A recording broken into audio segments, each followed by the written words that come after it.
Howdy. Republicans, Democrats, the only existing genders in the American political ecosystem. The Constitution's boogeyman either wears a full ensemble of American memorabilia made in Thailand or struts around in a tie-dye shirt and a sticker bomb cell phone case designed in California. I'm sure you've heard how the American conservative and American liberal are two entirely different species evolving on alternative planes of reality. Well, today, I wanted to explore just what makes these two confounding specimens so uniquely American and how one totally ruined Thanksgiving dinner last year with their hot take on campus protests with an American classic, the PB&J. By the time you're watching this, you probably find out who's next in line to inherit the whitest piece of architecture in the Western Hemisphere. One segment of the population is probably testing whether the brush really is as flammable as Smokey the Bear says, while the other is trying to squeeze in a doomsday bunker into their retirement plan. It's fair to say that Democrats and Republicans don't see eye to eye in terms of what direction the country should be heading. In fact, they're further apart on a variety of issues in 2024 than they were just a year ago. Strawberry jam or grape? Skippy peanut butter or Jif? White bread or whole wheat? Truly, they are irrevocably. Truly, they're irrevocably divided. Along with the presence of these differences come certain stereotypes. If you were to ask me to create a sim solely based on what I think an American conservative or liberal looks like, they'd look something like this. But of course, facts aren't feelings, right? The profile of a Democratic and Republican voter varies from election cycle to election cycle. For example, back when Joe mind turning into a raisinette Biden was still running, he maintained 42% support among white voters, while Trump held a 56% majority. A surface-level observation would thus yield the following conclusion. The white voting bloc is predominantly Republican. When broken down by education level, however, we see these numbers flip. White voters with at least a 4-year college degree supported Biden 54%, while those who did not supported Trump at 44%. Looking at a different group, Hispanics, you might make the assumption that Trump's rhetoric that immigrants are eating the dogs essentially guarantees their support to the Democratic Party.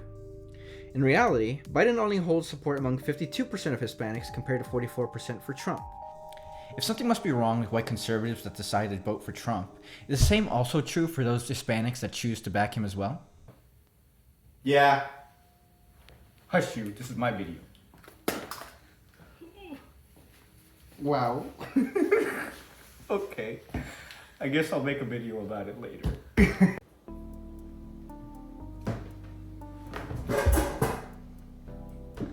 I want to turn to one of the most common characteristics that people look for to determine whether someone leans left or right in the US, and that's where you live. Is it rural or urban? Even among political scientists, it's a commonly held assumption that rural residents are more likely to vote Republican than Democrat. But what if I told you that that wasn't actually the case until about the 1990s? Take a look at this graph that maps rural and urban voting patterns in different presidential elections. Shocking, isn't it? I think. I actually don't know how to read graphs. Hold on, let me ask. Chef! fucking donkey. Yes, chef, never mind. Surprisingly, urban and rural citizens voted quite similarly between the 70s and 90s, but have only really started diverging significantly around 2000. What happened? Did rural voters start getting probed at higher rates than any point in history? The issue might turn out to be economic. Historically, rural growth is kept in step with its urban counterparts through federal assistance programs, such as the New Deal under FDR. This began to change along with the rise of globalization, when the United States began to prioritize free trade, such as through NAFTA. A shift in industry followed, benefiting urban centers while leaving behind rural communities. Jobs that increasingly relied on and prioritized technological development and the service sector primarily cluster around big cities, while the rural population aged and stagnated.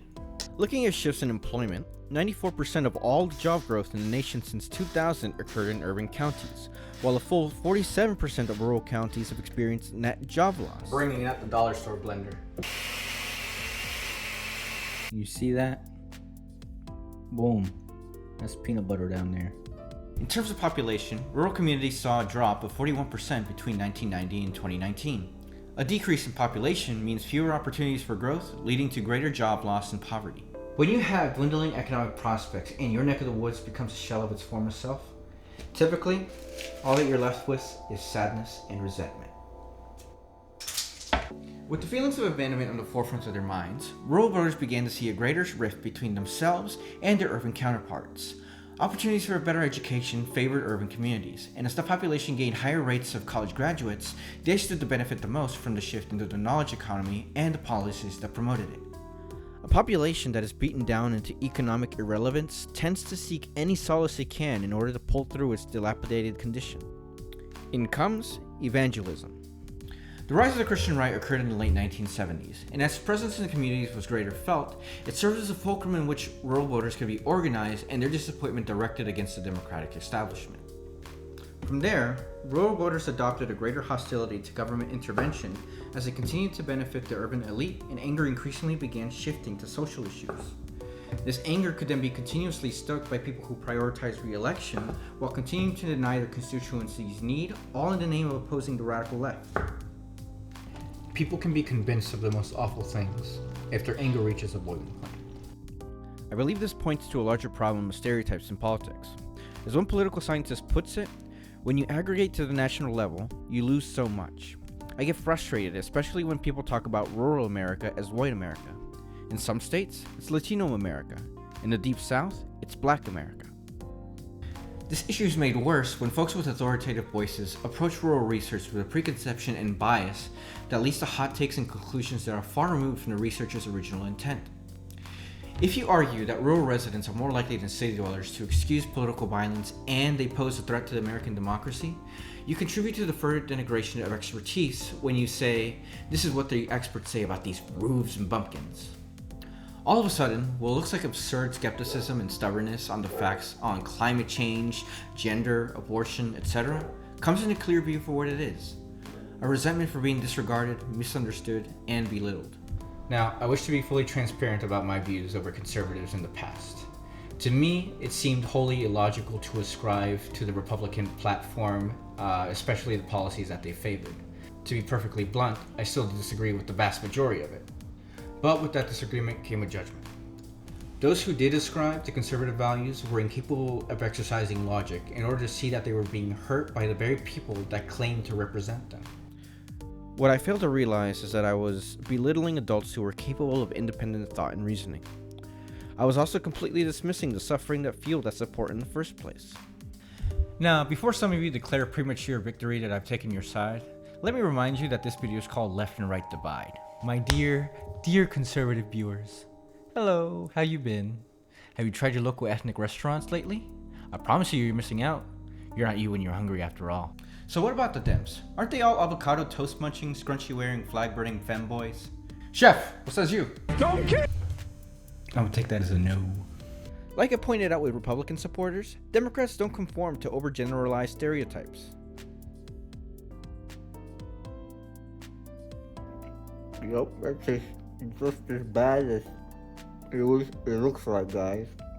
While they do enjoy greater minority support overall, 77% for black voters, 52% of Hispanic voters, and 59% of Asian voters were in favor of Biden before he dropped out, there's still a large enough segment of these populations that are capable of making political racist toss-ups. Y'all get to see a little sneak peek of my setup. It's functional. Great. Democratic supporters are also not as fanatical about their candidates as you might expect. In fact, among Biden's supporters when he was running, about 62% of them didn't want him or Trump to run on the 2024 ballot.